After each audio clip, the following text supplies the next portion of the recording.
This is your Trayvon Martin George Zimmerman case analysis. This is for the week of June 24th through 28th, and we're going to also talk about what to expect the following week. Now, the prosecution put up several witnesses after the famous knock-knock joke by the defense attorneys, but the prosecution put up several witnesses, including Rachel Gentile. Rachel was the last person to hear Trayvon Martin alive. She was on the phone when Trayvon Martin was accosted by George Zimmerman, when he was chased by George Zimmerman, and she testified that there were several factors that are very important to the case. First thing was Trayvon Martin was followed. Second thing, that Trayvon ran.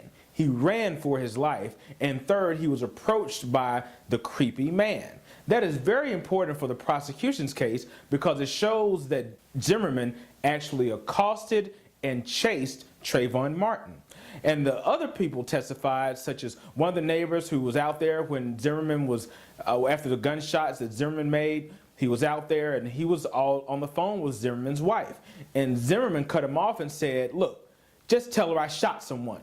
Cold-blooded words that we know the prosecution will use against Zimmerman later on. The next person who testified was Jonathan Good. He testified about the fight that he saw. It seemed very damaging to the prosecution. However, I see where the prosecution is going with this, because Jonathan Good testified that Trayvon Martin was on top of George Zimmerman. That sounds like Trayvon Martin was the aggressor.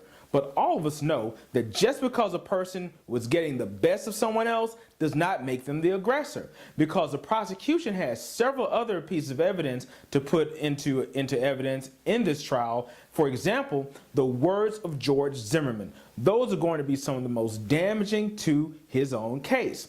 Because one phrase that sticks out to me as a lawyer, as a trial lawyer, that I know will come back and haunt him are, "These a-holes, they always get away." These assholes, they always get away. Yeah. If I was a prosecution, I would make sure that resonated in the minds of these jurors. These a-holes. He said the word. These a-holes, they always get away. So to me, that means if he was trying to make sure that Trayvon Martin, this a-hole, did not get away, he would go and accost him, he would go try to hold him, and possibly get into a fight with him. Because all of us have been in situations where we've been outside in the dark on a street and someone was following us. They may seem suspicious to us, and that's what Trayvon was dealing with. He was on the phone with Ms. Gentile saying, "There's some creepy man following me." So he ran. I mean, just put yourself in these shoes. Imagine you being outside in the dark, in the rain, and there's someone behind you. You're on the phone with someone else, which all of us have been in that situation, or had someone who was in that situation where the person was on the phone and said, "Hey, stay on the phone with me because there's some creepy person behind me." And you duck and dodge. Every turn you make, the person's still behind you. In this case, Trayvon Martin, he ran, he ducked, he dodged, and the Zimmerman was still behind him. And it seems like Zimmerman approached him, Zimmerman accosted him, and tried to hold him to keep him because, like Zimmerman said, "These a-holes, they always get away."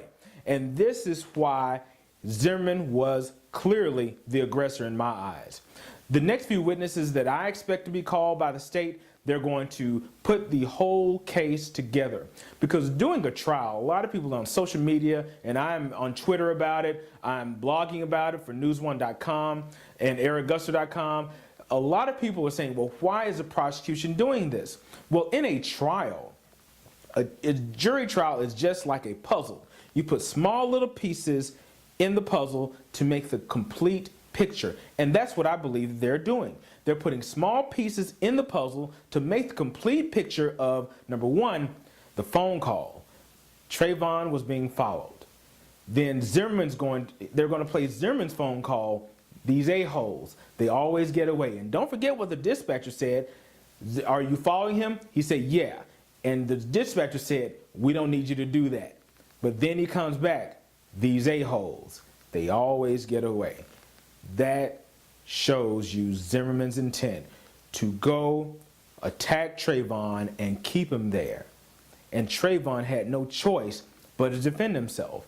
And for for the defense to try to say, well, Trayvon was on top. Well, that doesn't mean that he wasn't the first one to, well, he was the aggressor. That was George Zimmerman was clearly the aggressor. He was the one who attacked Trayvon, and Trayvon just got the best of him, and George Zimmerman was losing the fight that he started, and he shot and killed this young man who was totally unarmed. Please stay tuned to ericguster.com. Follow me on Twitter at ericguster, and also tune in to newsone.com for updates on this trial and many other legal issues that are going on in our nation. Make sure you follow me on YouTube, youtube.com/ericguster. Follow me on Facebook, facebook.com/ericguster, and of course my Twitter at ericguster, because I am using Twitter to give a play-by-play about what I'm seeing in this trial. Make sure you share this video with your friends if you agree with me, and make sure you follow us on Twitter at ericguster. Thank you.